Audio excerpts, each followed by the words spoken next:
ઝઘડિયાની metropolitan કંપનીમાં થયેલા blast મામલે રાષ્ટ્રીય માનવ અધિકાર પંચ દિલ્હી દ્વારા ગુજરાતના મુખ્ય સચિવ અને ભરૂચના પોલીસ અધિક્ષકને નોટિસ આપી 2 અઠવાડિયામાં અહેવાલનો રિપોર્ટ માંગ્યો છે।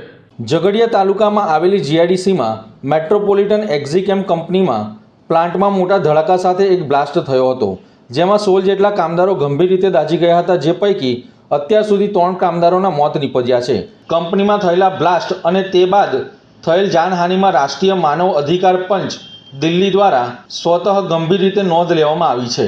રાષ્ટ્રીય માનવ અધિકાર પંચ દિલ્હી દ્વારા એક અખબારી અહેવાલમાં જણાવ્યું છે કે ભારતના રાષ્ટ્રીય માનવ અધિકાર પંચ દ્વારા ઝઘડિયા તાલુકાની કેમિકલ ફેક્ટરીમાં થયેલા વિસ્ફોટના કારણે આગ લાગવાના અહેવાલ અંગે સ્વતઃ નોંધ લીધી છે। અહેવાલ મુજબ પ્રાથમિક તપાસમાં આ ઘટના પાછળ ટેકનિકલ અથવા રાસાયણિક પરિબળો જણાવવું હોવાનું જાણવા મળી રહ્યું છે। કમિશને અવલોકન કર્યું છે કે સમાચારના અહેવાલથી સામગ્રી જો સાચી હોય તો તે પીડિતોના માનવ અધિકારના ઉલ્લંઘનમાં ગંભીર મુદ્દાઓ ઊભા કરે છે।